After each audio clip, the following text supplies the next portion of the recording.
Mark 5:36. Jesus said, "Don't worry, just have faith." Maraming alalahanin ng tao at ito ang nagpapabigat ng pang-araw-araw na buhay. Ang ating pag-aaral, pinamagatan natin, worry, a needless drain. Isang di naman kailangang pasanin, pero nagpapabigat sa buhay, ang pag-aalala. Salamat Panginoon dahil kayo'y Diyos ng kahapon, ngayon at bukas.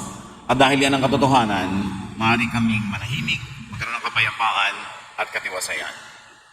Turuan niyo po kami na maunawa ang iyong katuruan tungkol dito. At nawa ang iyong kaliwanagan ang siyang maghari sa aming buhay. Palakasin niyo po ang aming katawan, ang aming isip at pananalig, at ngayon maghari kayo sa aming puso. Lord, we ask you to be our preacher, our teacher. In the name of Jesus, your Son, we pray with thanksgiving. Matthew 6:25-26, isa sa mga pinakamadalas pag-aralan na bahagi ng Gospels, pero napakakonti ng application sa buhay. Jesus speaks here, I tell you to not worry about your life. Don't worry about having something to eat, drink, or wear. Isn't life more than food or clothing? Look at the birds in the sky. They don't plant or harvest. They don't even store grains in barns. Yet your Father in heaven takes care of them. Aren't you worth more than birds? Maraming alalahanin ng tao na ang ending lang naman ay maradalas tungkol sa pera. Natatakot magutom, natatakot na walang ipambili ng pagkain, ibayad sa mga bayarin, natatakot mawalan ng trabaho, natatakot din magkasakit dahil baka magastos ang gamutan, mawala ng hanap buhay, natatakot na mabaon sa utang, sumabit sa mga utang dahil baka hindi mabili ang mga kailangan. Maraming panganap, takot, tungkol lang talaga sa sikmura. Maraming mga mukha at hugis ito, pero ang ending, tungkol lang naman sa mga basic needs, basic necessities. Kakainin, iinumin, panggastos. And the main point of Jesus here is that God provides at least the necessities. Yan ang isang talagang ipinangako. So ang kanyang tunay na itinuturo, do not worry. Do not over-worry to the point that you overthink. Hindi sinasabing do not think about your needs. Pero pag sinasabing do not worry, ibig sabihin lang, do not overthink. Isipin up to a point. Isipin hanggang merong pwedeng magawa ang ating mga kakayanan. Pwede nating mapalitan ang sitwasyon, mabago ito, pero not to the point na isip ka ng isip kahit wala ka namang magagawa para baguhin ang sitwasyon. Do not worry. Do not overthink. Matthew 6:27-30. Can worry make you live longer? Why worry about clothes? Look how the wildflowers grow. They don't work hard to make their clothes. But I tell you that Solomon, with all his wealth, wasn't as well clothed as one of them. God gives us beauty to everything that grows in the fields, and even though it is here today and thrown into a fire tomorrow, He will surely do even more for you. Why have such little faith? Itong pagtuturo na ito ni Jesus ay talagang tamang-tama sa 99.99% of people. Sabi niya, lagi kayo nag-aalala tungkol sa kakainin nyo at iinumin. At dahil ngayon, cash economy na tayo, pwedeng sabihin, lagi kayo nag-aalala tungkol sa pera. Nakikita nyo ang mga ibon, pinapakain ng Diyos, mas mahalaga naman kayo kaysa sa kanila. At lagi kayo nag-aalala, anong isusuot natin, hindi na lang ngayon basic needs, kundi yung mga, anong itsura ko, anong aking image, anong aking packaging, maganda ba o pangit, hindi na lang ba sa pagkain, masarap ba o hindi masarap. Yan, bakit kayo nag-iisip ng mga ganyan? Kitang-kita nyo na nga sa paligid nyo ang mga damo, ang gaganda nila kahit hindi sila gumagawa ng tela, hindi nila dinadamitan ng kanilang sarili, ang Diyos ang nagdadamit sa kanila, kaya ang gaganda nila. Eh kung yung mga damo, nasasandali lang ang buhay, dinadamitan ng maganda, kayo pa kaya? Bakit ang liit ng inyong pananalig? Here, Jesus has another main point. And He says, God also provides the embellishment, the beautification. Hindi lang ibinibigay ni Jesus yung pinaka-kailangan, may dagdag pang ganda at dekorasyon. Worry does not achieve anything good. Kung sa una, sinabi niya, worry will not put food on your table. Worry will not give you the money that you need. Neither will worry beautify you. Hindi ka pagagandahin. Diyos pa rin ang nagpapaganda sa'yo. At sabi, kahit na mo'y pinapaganda, ikaw pa kaya na higit namang mas mahalaga. Napakalinaw ng ginawa niyang example, kasi napakalinaw din naman na nakakalimot tayo madalas sa katotohanan na ang Diyos ang tunay na nagmamahal, nagpapakain at nagpapaganda sa buhay natin. Hindi pera, ni hindi kalusugan siya. Kahit walang kalusugan, pwede tayong mabuhay. Kahit hindi perfect ang buhay natin, tuloy ang buhay. Sino ba ang perfect ang health? Pagbalaka tayo, nagpasuri, nag-blood test, nag-x-ray, nag-ultrasound. Ipina-check mo lahat, ang iyong ngipin, ang iyong gilagid, ang iyong mga balon-balunan, ang mga kuko mo, ang iyong balat. Sino ang perfect? Wala. Ang sinasabi ni Jesus dito, kahit hindi perfect ang buhay, kahit marami kayong gustong wala, tuloy din ang buhay, kaya huwag kayong mag-alala. Life goes on. At nakakapagtaka nga yung iba, matagal mo nang inaasahang nailibing, buhay pa pala. Ang tagal-tagal na isang bulagyan na lang hindi pumipirma sa kanyang death warrant. Naunahan pa yung isang sa kabilang buhay ng iba. You can never tell.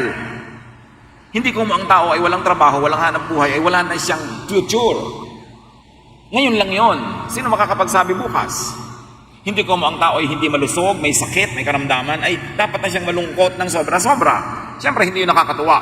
Pero hindi dapat sobrang ilungkot dahil buhay pa siya. At nakakatiyak ba tayo na mauuna nga siyang sumakabilang buhay kaysa dun sa ang lulusog? Sabi niya, ang kapayapaan, ang katahimikan ng buhay, huwag niyong isalalay, isandal, iasa sa mga bagay. Iasa niyo yun sa Diyos. Diyos ang nakababatid, kung ano ang pinakamabuti, kung kailan dapat kang bigyan, at anong dapat ibigay sa iyo. Ang iyong buhay ay hawak ng Diyos. Hindi ito nakasalalay sa iyong mga ari-arian, sa iyong trabaho, ni sa iyong kalusugan.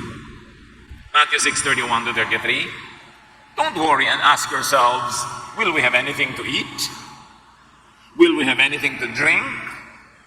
Will we have any clothes to wear? Only people who don't know God are always worrying about such things. Your Father in heaven knows that you need all this. But more than anything else, put God's work first and do what He wants. Then the other things will be yours as well. Kaya huwag kayong lagi mag-worry, mag-alala, mga problema. Ano kakainin ko? Anong iinumin natin? May isusuot ba tayo? Mga tao lang na walang Diyos ang nag-iisip ng ganyan. Sabi ni Jesus, hindi bagay kahit kaninong nananalig sa Diyos na nag-aalala sa mga bagay na yan kasi yan ay Diyos ang nagbibigay. Hindi naman lahat ng masipag nakakahanap buhay. Hindi naman lahat ng tamad, gutom, madalas pa nga sila ang overfed. Hindi lahat ng malusog ay mahaba ang buhay. Hindi lahat ng may sakit ay namamatay agad. Hindi natin alam yan, kaya hindi ka dapat mag-alala. Mamamatay ba ako? Problema yan ng Diyos, hindi mo yan problema. Ang problemahin mo kung paano ka mabubuhay at kung paano mo bubuhayin ang walang kabuhay-buhay mong buhay. Kasi kung kukunin ka na ng Diyos, wala namang makakapigil sa Kanya.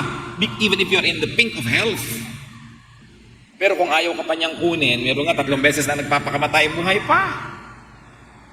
So hindi natin inaalala kung kailan tayo mamamatay o mabubuhay.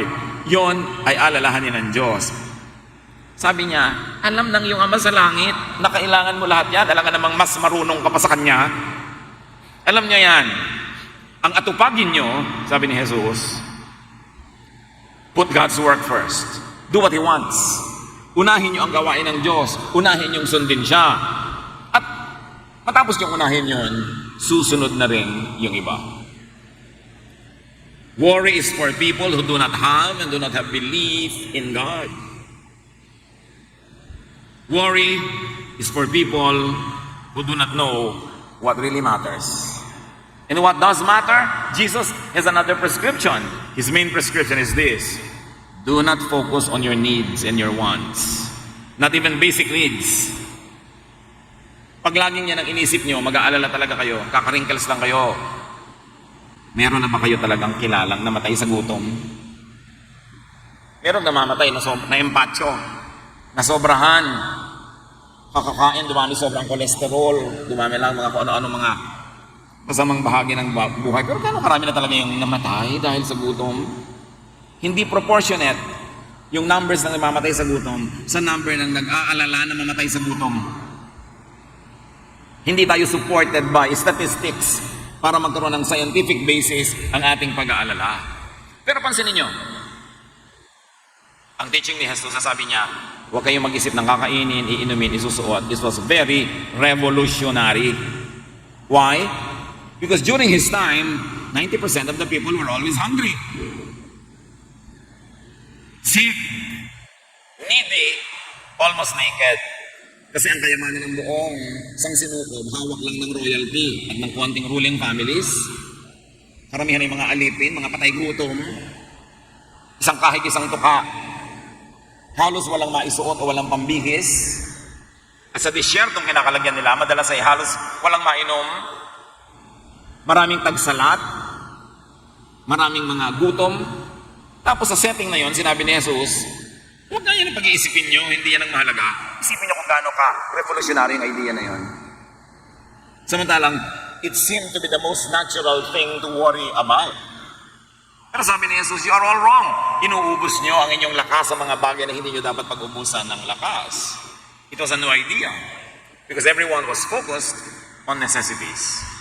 Ang sabi ni Jesus, gusto nyo kumain, gusto nyo uminom, gusto nyo madamitan, pues, huwag pagkain, huwag inumin, huwag damit, ang isipin nyo. Diyos ang bahala doon. Ang isipin nyo ay kung paano bibigyan ng kasiyahan ng Diyos para bigyan kayo ng makakain, maiinom at idadamit. At ito ang inyong pagtuunan ng pansin, sabi ni Jesus. Kung talagang gusto nyo kumain, mabuhay, magkaroon ng mga pangangailangan, focus on doing God's work, on what God wants. Pag ginagawa mo ang gawain ng Diyos, empleyado ka ng Diyos. Pag empleyado ka ng Diyos, di problema ng Diyos sa pasweldohan ka. Pero hindi mo ginagawa ang gawain ng Diyos, hindi ka empleyado ng Diyos, hindi mo isinusuko ang sarili mo sa Diyos, paano mo inaasahan na bibigyan ka ng Diyos ng mga pangangailangan mo? Kaya sabi niya, kung gusto niyo maging secure, huwag kayong mag-alala tungkol sa mga bagay na yan. Ang atupagin nyo, sundin ang kalooban ng Diyos, gawin ang kanyang gawain, at lahat niyang gusto nyo, bunga lang yan. Pag tama na ang inyong pananalig, bunga lang yan. Pag natutuwa na sa inyo ang Diyos, bunga lang yan. Pag maka-Diyos na kayo, hindi yan ang pataba. Bunga lang yan. Ang pataba, sundin nyo ang kalooban ng Diyos. God's works, pag pinag-uusapan ng God's works, iniisip agad ng iba, mag-charity, mag-mission, magpakain ng mga mahihirap. Yes, God's work yon. Pero hindi lang yon ang God's work at hindi yon ang tinutukoy ni Jesus dito. God's work is not always ministry or service or sacrifice, though all of those are really part of God's work. But what is God's work that will change your life, that will bring God's blessing? The real work of God. Dalawa kasi ang work of God yung panglabas, yung nakikita, yung nagagawa ng kamay at paa, yung pagtulong sa mahihirap, pagsasabog ng salita ng Diyos, yung pagmamahal sa kapwa, gawa yan ng Diyos. Pero panglabas, ang mahalagang gawa ng Diyos na madalas ay hindi natin napapansin kasi busy tayo doon sa panglabas na gawa ng Diyos, yung pangloob. It is the coming, the reign, and the fruition, the fulfillment of God's kingdom in your heart. Remember that God's kingdom is our heart. Pag sinabi natin na palawakin ang kaharian ng Diyos, laging iniisip natin mag-convert ng mga tao, dumami ang mga believers, dumami ang mga charities, dumami ang mga pagtuturo. Yes, that's part of it. But that is the outward kingdom of God. And most of the time we neglect the inward kingdom of God. At yung paggawa natin sa kalooban ng Diyos, hindi lang sa labas, kundi mas mahalaga sa loob ng ating puso. Doon tayo mapapalinya sa kalooban ng Diyos, doon tayo malalagay sa path of blessings, at doon susunod bilang bunga ang mga pagkain, ang mga inumin, ang mga damit. Ang sinasabi dito ni Jesus, huwag laging panglabas na religiosity ang inyong atupagin, puro pagtitiis, puro pagsasakripisyo, dahil part yan ng kingdom of God, pero hindi lang yan ang buong kingdom of God. May nakakalimutan kayong kingdom, ang inyong puso, ang inyong isip. Dapat doon nyo rin sundin ang kalooban ng Diyos. Pag sinabi ng Diyos, pakainin mo ang mahihirap, sumusunod ka. Dalawin mo ang mga prisoner, sumusunod ka. Pero pag sinabi niyang, manalig ka, papayapain mo ang iyong loob, sumusunod ka ba?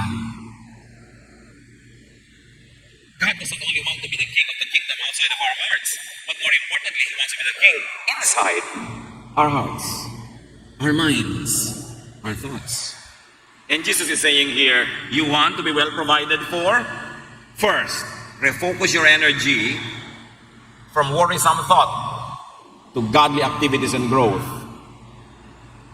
Refocus your energy from overthinking to becoming godly, to becoming like God. Imbes ubusin mo ang iyong lakas ng kaaalala, wala naman nangyayari. Kaiisip, wala naman nangyayari. Ituon mo ang iyong pansin sa pagiging makadiyos sa loob ng iyong puso. Maraming application yan. Ipinapayo ni Jesus sa kanyang reseta, gumawa ng maganda kaysa mag-isip ng pangit. Nagwo-worry ako. Anong gagawin ko? Gagawa ako ng maganda para huwag kong maisip tong pangit na iniisip ko. Natatakot ako. Anong gagawin ko? Magmumukmok? No. Gagawa ako ng tama para itong maling iniisip ko ay mapalitan, matanggal sa utak ko at maging busy ako sa paggawa ng tama na mawala na ako ng espasyo para sa mga iniisip kong nakakatakot lang at wala namang nangyayari. In other words, Jesus is saying, replace bad thoughts with good deeds. Tuwing tayo nagtutukso ng masama, huwag kang isip ng tukso na yon. Get busy doing something good. The law of impenetrability says only one thing occupies one place at one time. And so if you want to drive away ungodly, worrisome, fearful thoughts in your mind, fill your life with good activities. Hindi naman pwede magkasabay yun isa-isa lang. Pag nagsisimula ka na mag-alala, kapatid, get busy doing good. Ayan, nag-iisip na ako wala kaming pera. Ayan, nag-iisip na ako baka ako magkasakit. Ayan, nag-iisip na ako baka hindi ko mahulugan yung hulugan kong lupa. Ayan, nag-aalala na ako. Pag nagsisimula na yon, humanap ka ng magagawang tama para maging abala ka sa tama at hindi ka abalahin ng mali. And here, doing good does not always mean being charitable, being kind, sacrificing. Although that is doing good also. But here, doing good could mean letting God rule your heart. Madalas kasi, ang pakahulugan natin sa paggawa ng mabuti, laging may ginagawa ka. Pero nalilimutan natin na isa sa mga pinakamagandang magawa yung ang Diyos ang payagan nating gumawa sa loob ng ating puso, sa loob ng ating isip, at baguhin niya ang paraan ng ating pag-iisip. Kasi kung nag-aalala ka, matatakotin ka, warrior ka, kung ano-ano pa, magiging busy ka, charity, kakakanta sa choir, kakatituro sa Bible study. Yes, up to a point nakakalibang.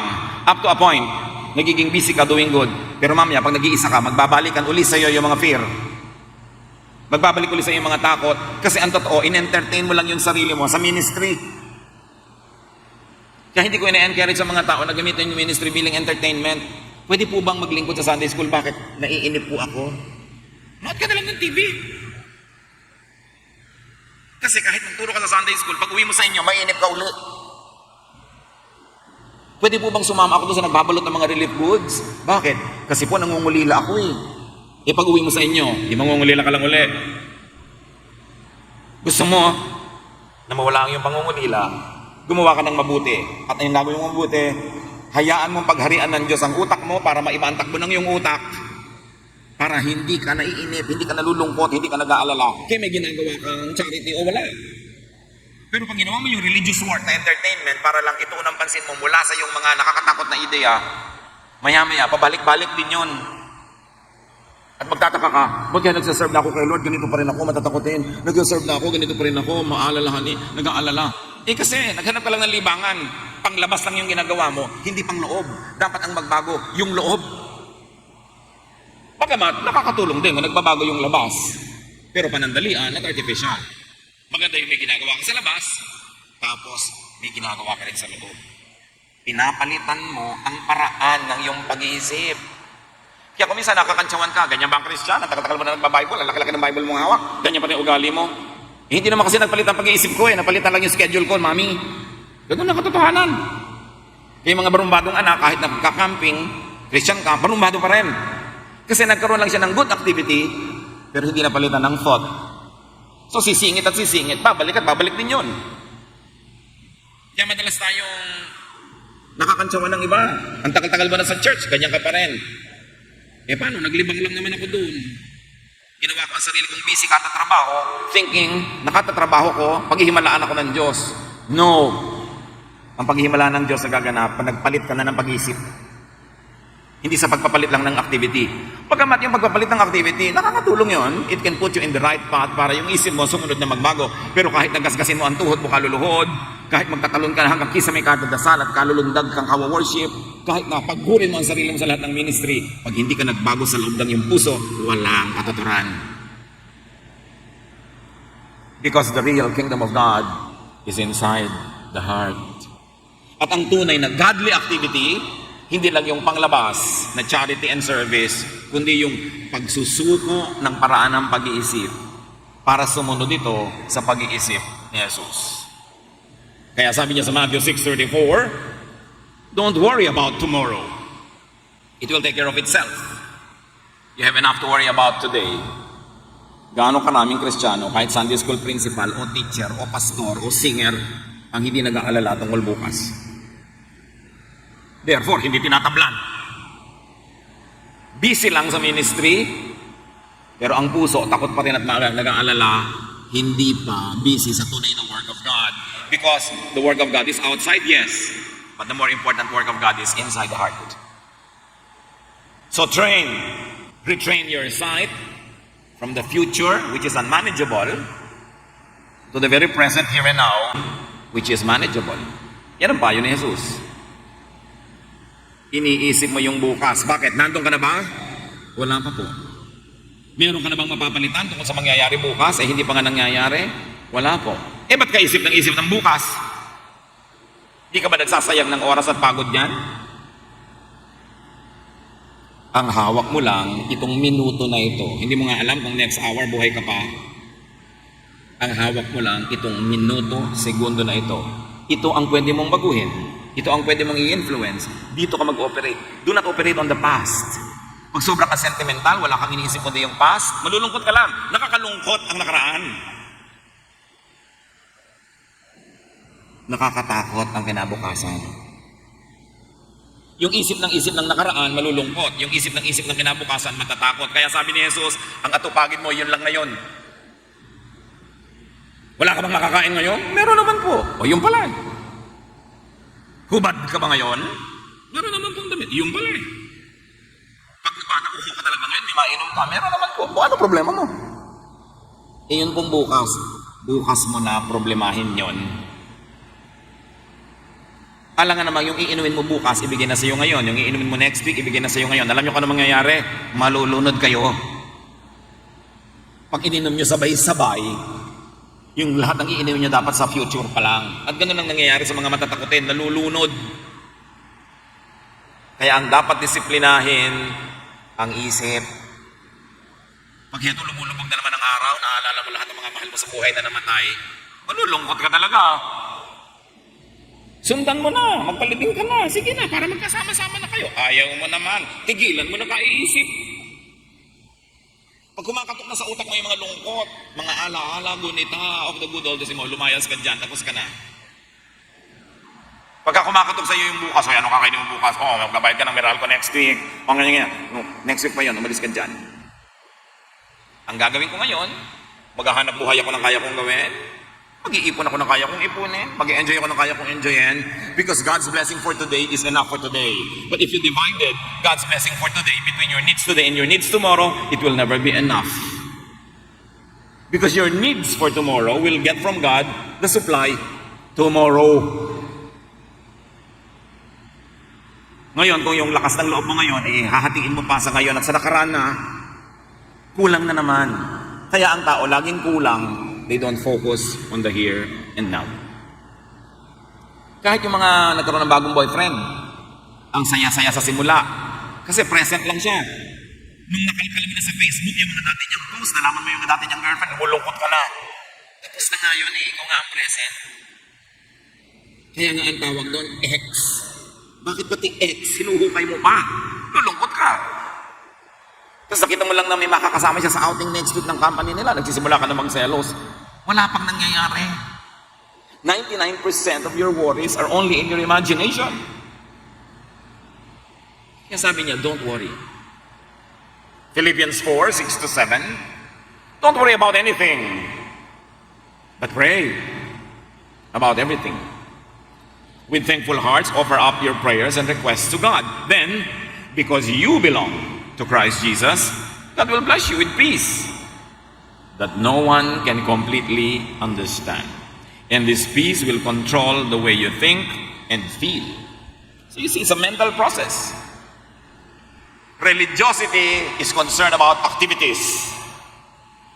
Spirituality is concerned about thoughts. Ang relihiyoso, maraming ginagawa yung katawan. Kumagapang, tumatalo, nagigingkod, kung ano-ano, yumuyuko. Pero ang spiritual, sa isip, umaandar ang lahat. Nilulupig, ginagapi niya ang mga negative thoughts.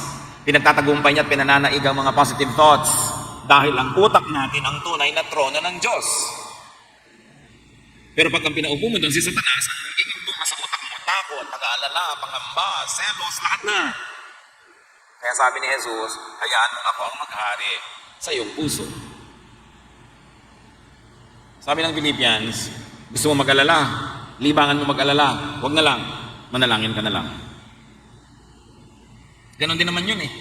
Mag-aalala ka, manalangin ka na lang. At ang panalangin mo, mapagpasalamat ka. Mag-roll call ka ng mga blessings sa buhay mo. At iparating mo sa Diyos ang iyong mga kahilingan, hindi dahil hindi niya alam, dahil alam na niya yun, just to make yourself feel good, na nasabi mo, naihinga mo. Pero kahit hindi mo sabihin, alam na niya yun.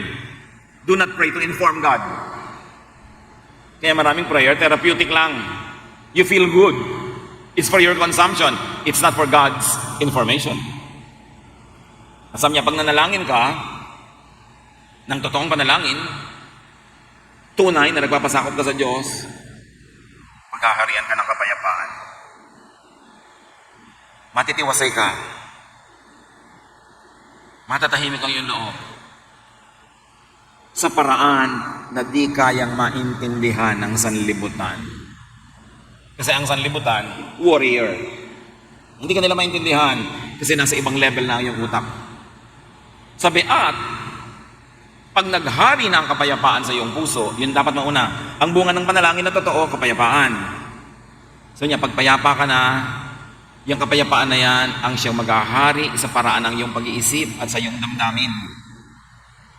The peace from God, because of the prayer of faith, will control the way you think and feel. So pray instead of worry. Yung natutokso ka na mag-alala, magdasal ka. And be thankful instead of worried. So imbes na isa-isahin mo ang iyong mga pangangailangan na nakakatakot, isa-isahin mong pasalamatan ang lahat ng naging pangangailangan mo na ibinigay naman ng Diyos kaya buhay ka pa nga ngayon. Imbes nagre-reklamo yung utak mo, palitan mo ng pagpapasalamat. Imbes nagtatanong, lagyan mo ng exclamation mark ng thank you Lord. Kailangan ko po ng tubig. Ay, hindi pala yun. Lord, alam nyo na nga palang kailangan ko ng tubig. Lord, salamat po sa balde-balde, drum-drum, dam-dam na tubig na nainom ko na mula noon hanggang ngayon. Pag naalala mo ang lahat ng kabutihan sa iyo ng Diyos, lalakasan yung pananalig na naging mabuti siya noon, magiging mabuti pa rin siya bukas, matatahimik ka. Yung Lord, wala po akong sapatos na pula. Ay, Lord, salamat po pala dahil narigyan ako ng sapatos na red, orange, green, indigo, blue, violet, rainbow na pala ang mga naging sis mo noon. Wala ka lang ngayon ang gusto mong style, yun ang pinofocus mo, kaya ka nagre-reklamo sa buhay. Ipagpasalamat mo nga na meron kang paa. Ay, wala nga pala akong sapatos, pero may paa naman ako. Thank you, Lord. Kaya pagka tayo nag-aalala, ang una mong gawin, manalangin ka at isa-isahin mo ang lahat ng dapat mong ipagpasalamat sa Diyos. At sa haba nakatulog ka na lang, nakalimutan mo na mag-alala. Alam niyo kung anong tunay na magandang gawin? Pag may takot, pag may alalahanin, just survive the moment. Just survive the minute. Patalsikin mo yung negative idea, punuin mo ng positive. Mamaya, wala na yun. Iba na yung mood mo. Tapos na. Kailangan mo lang makalampas. Pero pag may negative idea ka, may takot, tapos in-entertain mo pa, dinagdagan mo pa ng drama, lalo ka pa nagreklamo sa Diyos, lalong lulubog ang iyong kalagayan. So it's all in your mind. That's why you have to control your mind. The true work of God Half lang yung mga panglabas ng mga charity, kindness ministry, the true work of God that we should allow Him to do, and we should cooperate in making Him do, is to change our mind. And God will bless you with peace. Sabi ng Philippians, not with your specified solution or answer to your worry. Diba sabi, and God will give you peace? Hindi naman sabi, and God will give you what you ask for eh. Pag nanalangin ka ng may pananalig, bibigyan ka ng kapayapaan. Hindi sinabing ibibigay sa iyo yung hinihingi mo. Ang ibibigay sa iyo, higit doon, kapayapaan. Because a prayer of faith will bring peace to your mind. At pag payapa na yung utak mo, kaya dumating hindi yung sapatos, yung kotse, yung pera, payapa na yung utak mo, okay ka na. Pero kahit dumating yung sapatos, pera, kotse, hindi man payapa yung utak mo, hindi ka pa rin okay nun. Yang mahalaga, our state of mind. God will bless you with a change of mind and heart, not of a change of situation. Ang dapat nating hingin sa Diyos at payagan ng Diyos na gawin, yung mapalitan, hindi yung ating kalagayan, kundi mapalitan ang ating pag-iisip. Kahit nakakulong ka sa loob ng isang preso, kung malaya ang espiritu mo, hindi mo yun mararamdaman. Pero kahit ang laya-laya ng katawan mo, pero nakakulong ang iyong espiritu, isa kang bilanggo. At maraming bilangguan ng isip. Ang dami-dami mga tao, kahit nagapangan ng isip, ng ipis, tirahan ng ipis sa kanilang mga tenga, gapangan ng buhok, bali wala lang. Pero meron, takot na takot. The same ipis, magkakaibang tao, ibang effect. Kasi yung takot, prisoner yon. Ano mga kinakatakutan natin? Yun ang ating mga kulungan. Itatanong mo, bakit takot na takot ako sa ipis? Yung kapatid ko hindi. Naupa na nga niya, napisa na yung ipis, hindi pa niya napansin. Bakit siya tahimik, ako hindi tahimik? Kasi natatakot ka. Paano ka matatahimik? Ipanalangin mo mawala ang ipis sa planeta. Imposible yun. Ang ipanalangin mo, mawala yung takot mo. Baguhin mo ang iyong isip kaysa baguhin mo ang mundo. Baguhin mo yung attitude mo tungkol sa iyong asawa kaysa panalangin mo, baguhin siya ng Diyos. It's all in the mind. And when you have faith and you pray, God will bless you with serenity that is beyond logic or comprehension, that is beyond common sense. The real blessing is change inside the mind, not in outward or outside events. Ang tunay na pagpapala hindi yumaman ka. Ang pagpapala na bago ang pag-iisip mo na feeling rich ka, kahit hindi ka rich, di feeling rich ka, masaya ka. Pero kahit rich ka, tapos hindi ka feeling rich, you're feeling miserable, you're feeling poor ka, kahit ka bilyonarya. It's the feeling that matters, not the outside reality. Kahit ang bahay mo, palasyo, hindi ka nasisyahan, miserable pa rin ang feeling mo. Yung nakatira sa simpleng bahay na nasisyahan, mas maganda ang pakiramdam nun kaysa doon sa hindi maganda ang pakiramdam na mayaman. Pero kung mayaman ka na, tapos maganda pa yung kalooban mo, di doble-doble blessing. Kaya yung mga mayayaman na, pinayaman na ng Diyos, binigyan na ng kagandahan, binigyan ng kasikatan, ng kapangyarihan at ng pera, tapos hindi pa rin kayo kontento, mahiya-hiya naman kayo sa Diyos. Binigyan ka na ng maraming pera pa rin ang worry mo. Ba't hindi ka na lang magpa-facial grafting at palagyan mo ng peso o dollar sign ang iyong mukha kasi mukha ka ang pera. May pera ka, tapos pera pa rin yung worry mo, nakakahiya na yan. May asawa ka na, may pamilya ka na, may anak ka na, ang lungkot-lungkot mo pa rin sa buhay. Yung iba nga, uli lang lubos, walang pamilya, walang asawa, walang anak. Ikaw ang dami-dami mo ng mga tao sa paligid mo, puro ka pa rin reklamo. Nakakahiya na yan. Umasenso ka na, naiinggit ka pa doon sa mas mataas sa'yo. Mali na yan. Hindi yung mga bagay sa labas ng ating puso ang mahalaga, kundi yung mga iniisip natin sa loob ng ating utak. Yun ang nagpapasaya. Yun ang nagbibigay ng kapayapaan at katahimikan. That's why real spirituality is about change in the way we think. Kailangan ipagdiinan yan kasi yan ang nakakalimutan kasi ang nakikita lang natin what is visible, what is audible, what is tangible. But real spirituality cannot be seen. It happens in the mind. Your mind, your thought is your immediate, effective, and working reality. Your thought is your reality, not the outside world. Kasi, kung nasa elevator ka at takot ka, yung iba hindi. Ang reality mo, fear. Ang reality nila, hindi. Although pareho ang outside reality nyo, pero iba yung loob ng puso nyo at ang inyong isip, magkaiba ang inyong nadarama. When worried, change your thought, not your situation. Especially if you could not be changed, especially if the situation could not be changed immediately or easily. May mga bagay na binabago kung kaya at pwede. May mga bagay na tinatanggap na lang para ka matahimik. Tulad ng asawa, mababago mo pa ba yan? Tanggapin mo na lang para ka masaya. Napapalitan ba ang magulang? Napapalitan ba ang anak? Napapalitan ba yung general features ng katawan natin na hindi nakakaya ng cosmetic surgery? No. So instead of problematizing it, appreciate it, celebrate it. Be thankful. When worried, change your thought before changing your situation. Romans 12:2, let God change the way you think. John 3:3, Jesus replied, I tell you for certain that you must be born from above. That you must be born again before you can see God's kingdom. Gusto mong pagharian ka ng Diyos? Baguhin mo muna ang iyong pag-iisip. Kasi pag ikaw ang nakaupo sa trono ng iyong isip, walang lugar para sa Diyos. Ang tunay na kaharian ng Diyos ay ang isip, hindi mga ulap, hindi himpapawilin ang utak ng tao. So niya, gusto mong makita ang kaharian, gusto mong maranasan ang paghahari ng Diyos, ang kapayapaan, ang katahimikan, ang kasiyahan, kagalakan, change the way you think.